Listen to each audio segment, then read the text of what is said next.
Hello guys, आप लोगों के बीच आज का क्लास बहुत मोस्ट वीवीआई क्वेश्चन है।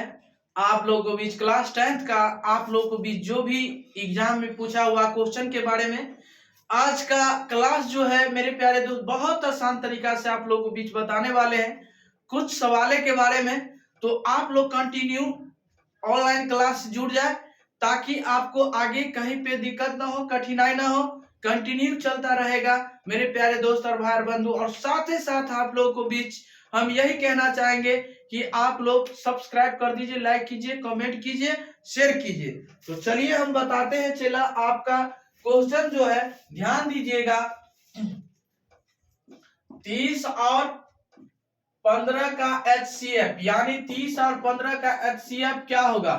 गौर फरमाइएगा। HCF क्या होगा, क्या होगा बताइएगा। चला 30 और 15 का HCF कितना होगा? तो इसमें कितना जोड़िएगा तो आपको बताइए। 30 को अलग से एलसीएम निकालिए, 15 को अलग से निकालिए तो 2 15 हो जाएगा। 3 पंचे 15, 3 पंचे 15 हो जाएगा। चला 5 1 5। आप बताइए 3 पंचे 15, 5 1 5 बताइए। चला 30 का खंड 2 गुने 3 गुने 5 बताइए। और हो गया कितना? 15 का खंड होगा 3 गुने आपको कितना हो जाएगा? 5।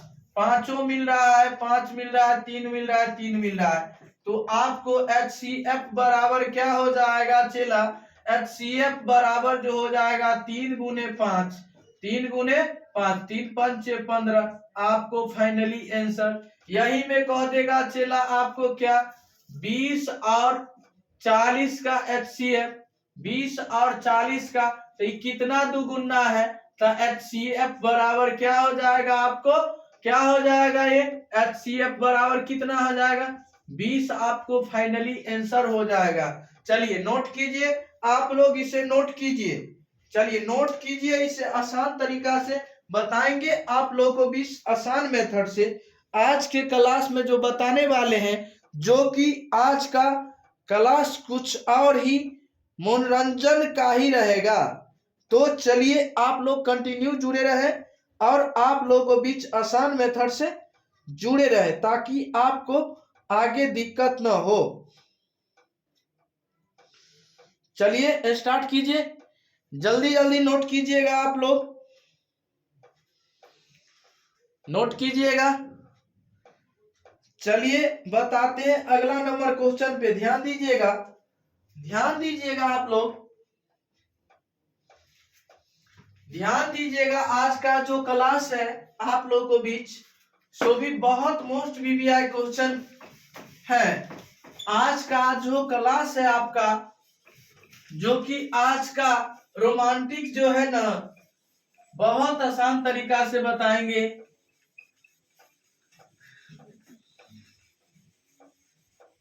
चलिए आप लोगों को भी साथ ही साथ सब्सक्राइब भी कीजिए, लाइक भी कीजिए, कमेंट भी कीजिए। चलिए स्टार्ट करते हैं आप लोगों को बीच कि यदि यदि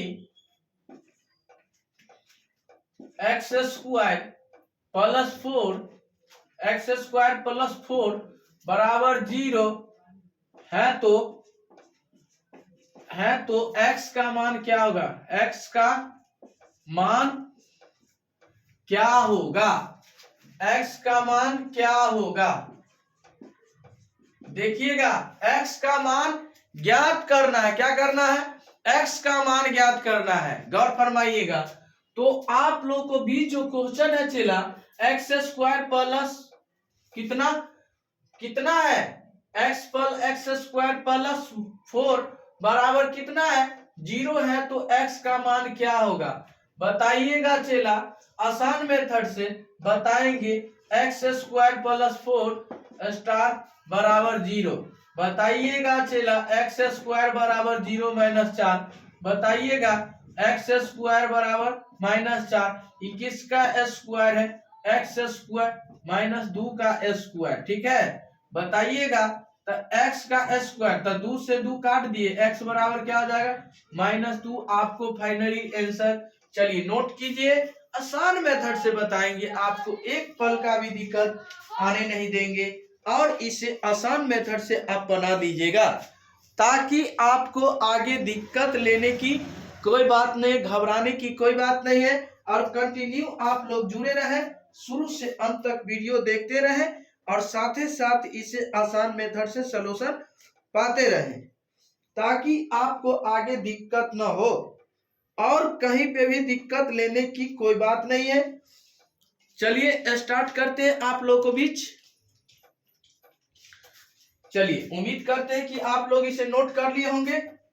चलिए अगले नंबर क्वेश्चन आपका जो है बहुत खतरनाक तरीका है चला।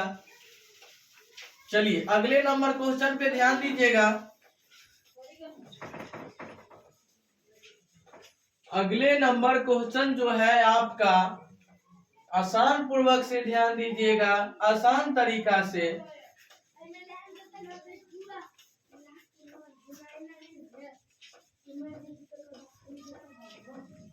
ध्यान दीजिएगा आप लोग। तो चलिए कहते हैं कि द्विघात समीकरण यानी द्विघात समीकरण 3x² प्लस 2x प्लस 4 बराबर 0 है तो विवेचक ज्ञात करे, विवेचक ज्ञात करे, विवेचक ज्ञात करे। गौर फरमाइएगा। तो सबसे पहले तो सवाल लिखेंगे 3x² 2x प्लस 4 बराबर 0। तो बताइए a बराबर कितना है 3, b बराबर कितना है चेला 2 है, c बराबर 4 है। आप बताइएगा चेला d का फॉर्मूला क्या होता है। सबसे पहले तो d का फॉर्मूला याद करना होगा। d का फॉर्मूला होता है क्या, बताइएगा। d का फॉर्मूला होता है क्या, यानी d का फॉर्मूला जो विवेचक का जो सूत्र होता है b² - 4ac। तो b का मान कितना है 2, तो 2 का स्क्वायर -4 इंटू a का मान कितना चेला 3 है, इंटू c का मान 4। ठीक, तो 2 का स्क्वायर 4 और 4 चौका 16, 16 तिया 48। आप घटाइएगा -44 आंसर फाइनली आंसर हो जाएगा। आप बना लीजिएगा कि नहीं बना लीजिएगा। चलिए नोट कीजिए मेरे प्यारे दोस्त, जल्दी जल्दी नोट कीजिए। अगले नंबर क्वेश्चन आप लोगों को बीच लेके आ रहे हैं, सो की बहुत मोस्ट वीवीआई क्वेश्चन है जो कि आप लोगों को बीच बहुत आसान तरीका से बताने वाले हैं। आज का क्लास बताए तो बहुत भयंकर क्लास है, बहुत आसान तरीका है चला, ध्यान दीजिएगा।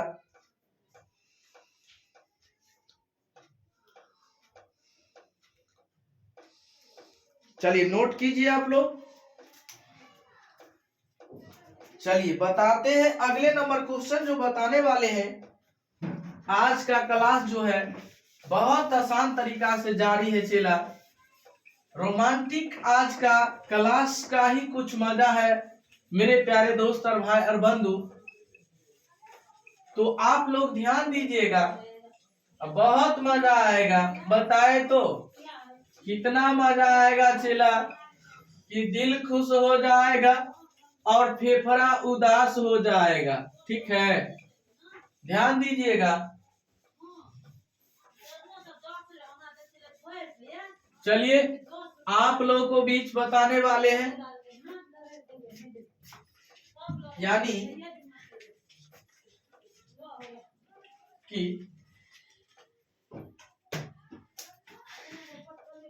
यदि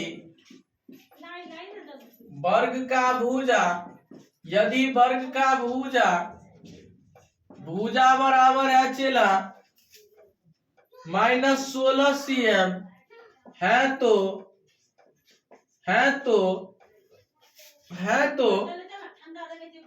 वर्ग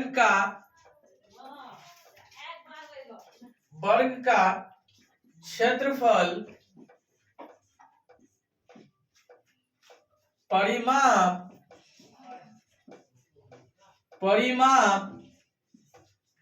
ज्ञात करे। गौर फरमाइएगा, देखिए बहुत मोस्ट वीवीआई क्वेश्चन है, ध्यान से दीजिएगा कि यदि वर्ग का भुजा बराबर 16 cm -16 cm है तो ध्यान दीजिएगा, तो बताइए चला यदि वर्ग का भुजा बराबर -16 cm है तो क्या है, वर्ग का क्षेत्रफल का परिमाप क्या होगा। गौर फरमाइएगा, याद कीजिएगा आप लोग आसान मेथड से, ताकि आपको आगे दिक्कत ना हो। चलिए, तो आपका क्वेश्चन जो है क्षेत्रफल और परिमाप ज्ञात करें, ठीक है। तो ध्यान दीजिएगा, आसान मेथड से आप लोगों को बीच बताने वाले हैं। तो चलिए सबसे पहले भुजा का मान लिख लेंगे। भुजा का मान क्या है, -16 cm। तो बताइए कि वर्ग का क्षेत्रफल बराबर होता है भुजा स्क्वायर -16 का स्क्वायर। तो बताइए चला -16 गुने -16 क्या हो जाएगा, 256 माइनस माइनस क्या होता है प्लस, 256 cm स्क्वायर हो जाएगा। तो बताइए वर्ग का परिमाप बराबर होता है 4 गुने भुजा भुजा के मान कते -16 cm। तो 4 16 चौका 64 -64 cm हो जाएगा।